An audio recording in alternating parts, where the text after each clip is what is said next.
जीवन का सच्चा उद्देश्य कैसे खोजें? भगवद गीता की दृष्टि से एक गहरा उत्तर। आज की दुनिया में एक प्रश्न बहुत सामान्य हो गया है। मनुष्य अपने जीवन का सच्चा उद्देश्य कैसे खोजे? लोग बार बार अपना करियर बदलते हैं, लक्ष्य बदलते हैं और कई बार अपनी पहचान भी बदलते हैं। फिर भी मन में एक खालीपन बना रहता है। ऐसा लगता है कि जीवन में कुछ महत्वपूर्ण छूट गया है। इसी प्रश्न का सामना हजारों वर्ष पहले भी एक महान योद्धा ने किया था। महाभारत के युद्ध क्षेत्र में खड़े अर्जुना के मन में भी गहरा भ्रम था। उसे समझ नहीं आ रहा था कि उसका कर्तव्य क्या है और उसे क्या करना चाहिए। तभी उसके सारथी कृष्ण ने उसे वह ज्ञान दिया जिसे आज दुनिया भगवद गीता के नाम से जानती है। इस ज्ञान का एक महत्वपूर्ण प्रश्न था, मनुष्य अपने जीवन का सच्चा उद्देश्य कैसे पहचाने? पहला सिद्धांत, उद्देश्य बाहर नहीं, भीतर होता है। भगवद गीता के अनुसार जीवन का उद्देश्य किसी बाहरी वस्तु की तरह नहीं होता जिसे खोजा जाए। वह पहले से ही मनुष्य के भीतर मौजूद होता है। हर व्यक्ति एक अलग प्रकृति लेकर जन्म लेता है। किसी में नेतृत्व की क्षमता होती है, किसी में ज्ञान की खोज की प्रवृत्ति, किसी में सेवा का भाव और किसी में सृजन की शक्ति। इसीलिए गीता कहती है कि मनुष्य का सच्चा मार्ग वही है जो उसके स्वभाव के अनुरूप हो। गीता का प्रसिद्ध श्लोक इस बात को स्पष्ट करता है। स्वधर्मे निधन श्रेयः परधर्मो भयावह। अध्याय 3 श्लोक 35। इसका अर्थ है, दूसरों का श्रेष्ठ कार्य करने से बेहतर है कि मनुष्य अपने स्वभाव के अनुसार साधारण कार्य करे, क्योंकि दूसरों का मार्ग अपनाने से अंतः भय और असंतोष पैदा होता है। आज के समय में बहुत लोग वही गलती करते हैं। वे अपने जीवन का निर्णय अपनी आत्मा की आवाज से नहीं बल्कि समाज की अपेक्षाओं से करते हैं। सिद्धांत, तुलना उद्देश्य को धुंधला कर देती है। आधुनिक जीवन में तुलना बहुत सामान्य हो गई है।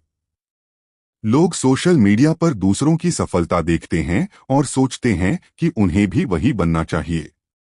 लेकिन भगवद गीता स्पष्ट रूप से कहती है कि हर आत्मा का मार्ग अलग होता है। प्रकृति ने किसी को नेतृत्व दिया है, किसी को ज्ञान की खोज, किसी को कला की प्रतिभा और किसी को सेवा का भाव। यदि एक व्यक्ति केवल इसलिए किसी मार्ग पर चलता है क्योंकि वह समाज में लोकप्रिय है, तो वह धीरे धीरे अपने असली स्वभाव से दूर चला जाता है। गीता की दृष्टि में यही कारण है कि कई लोग सफलता के बावजूद संतुष्ट नहीं होते। तीसरा सिद्धांत, कर्म से ही मार्ग स्पष्ट होता है। बहुत लोग सोचते हैं कि पहले उन्हें जीवन का उद्देश्य पूरी तरह समझ में आ जाए, तब वे काम शुरू करेंगे। लेकिन भगवद गीता का संदेश बिल्कुल अलग है। गीता कहती है कि मनुष्य को कर्म करना चाहिए, क्योंकि कर्म ही वह माध्यम है जिससे मनुष्य स्वयं को पहचानता है। जब कोई व्यक्ति विभिन्न कार्यों को करता है, तब धीरे धीरे उसे समझ में आता है कि कौन सा कार्य उसके स्वभाव के अनुकूल है और कौन सा नहीं। कुछ कार्य ऐसे होते हैं जो मनुष्य को थका देते हैं, जबकि कुछ कार्य ऐसे होते हैं जो उसे ऊर्जा देते हैं। अक्सर वही कार्य मनुष्य के सच्चे उद्देश्य के करीब होते हैं जिनमें उसे आनंद और अर्थ दोनों महसूस होते हैं। एक छोटा आधुनिक उदाहरण, मान लीजिए एक युवक इंजीनियर बन गया है। समाज के अनुसार यह एक अच्छा और सम्मानजनक करियर है। लेकिन कुछ समय बाद उसे महसूस होता है कि उसका मन पढ़ाने में अधिक लगता है। जब वह किसी को पढ़ाता है तो उसे थकान नहीं होती बल्कि उसे संतोष मिलता है।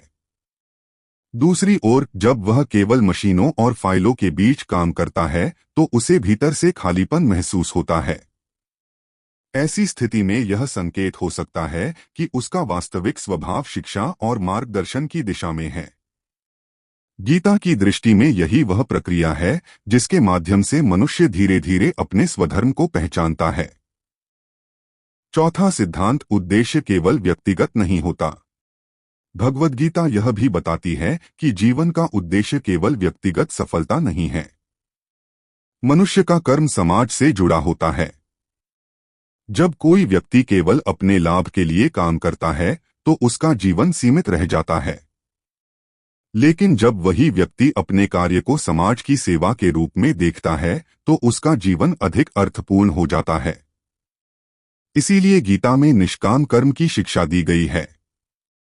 निष्काम कर्म का अर्थ है कर्तव्य करना, लेकिन उसके परिणाम के प्रति अत्यधिक आसक्ति न रखना।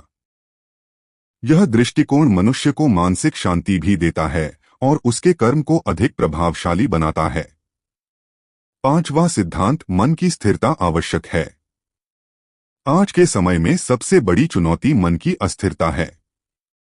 लगातार सूचना, सोशल मीडिया और तुलना के कारण मनुष्य का मन हमेशा व्यस्त रहता है।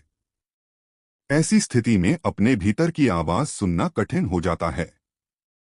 भगवद गीता कहती है कि जब मन शांत होता है तब बुद्धि स्पष्ट निर्णय ले सकती है। इसलिए जीवन के उद्देश्य को समझने के लिए कुछ समय आत्मचिंतन आवश्यक है। यह आत्मचिंतन ध्यान, प्रार्थना या शांत चिंतन के रूप में हो सकता है। जब मन शांत होता है तब धीरे धीरे मनुष्य को अपनी दिशा दिखाई देने लगती है। अर्जुन की स्थिति से मिलने वाली सीख। महाभारत के युद्ध क्षेत्र में अर्जुन का संकट केवल युद्ध का संकट नहीं था, वह एक गहरा मानसिक और नैतिक संकट था। उसे समझ नहीं आ रहा था कि उसका कर्तव्य क्या है। लेकिन जब कृष्ण ने उसे उसके स्वभाव और उसके धर्म की याद दिलाई तब उसका भ्रम दूर हो गया। अर्जुन का स्वभाव एक योद्धा का था, उसका धर्म था अन्याय के विरुद्ध खड़ा होना। जब उसने अपने स्वभाव को स्वीकार किया तब उसका मन स्थिर हो गया। यह घटना यह बताती है कि जब मनुष्य अपने स्वधर्म को पहचान लेता है तब उसके भीतर का संघर्ष समाप्त होने लगता है। छठा सिद्धांत, उद्देश्य समय के साथ स्पष्ट होता है। जीवन का उद्देश्य हमेशा तुरंत स्पष्ट नहीं होता। कई बार मनुष्य को अपने अनुभवों, प्रयासों और गलतियों के माध्यम से धीरे धीरे यह समझ में आता है कि उसका सही मार्ग क्या है। इस प्रक्रिया में धैर्य बहुत महत्वपूर्ण है। गीता के अनुसार जो व्यक्ति ईमानदारी से कर्म करता है और अपने स्वभाव को समझने का प्रयास करता है वह अंततः अपनी सही दिशा पा लेता है। भगवद गीता के अनुसार जीवन का सच्चा उद्देश्य किसी बाहरी उपलब्धि में नहीं बल्कि अपने स्वभाव के अनुरूप जीवन जीने में है। जब मनुष्य अपने स्वधर्म को पहचानता है तब उसका कार्य केवल एक नौकरी नहीं रह जाता, वह उसके जीवन की साधना बन जाता है। ऐसा व्यक्ति चाहे शिक्षक हो, किसान हो, कलाकार हो या वैज्ञानिक, उसका जीवन अर्थपूर्ण और संतुलित हो जाता है। गीता का संदेश यही है कि मनुष्य को अपने भीतर की आवाज सुननी चाहिए, अपने स्वभाव को समझना चाहिए और कर्म के माध्यम से अपने मार्ग को स्पष्ट करना चाहिए। जब ऐसा होता है तब जीवन केवल सफलता की दौड़ नहीं रह जाता, वह आत्मविकास और सेवा की एक गहरी यात्रा बन जाता है। और यही है वह मार्ग जिस पर चलकर मनुष्य अपने जीवन का सच्चा उद्देश्य खोज सकता है।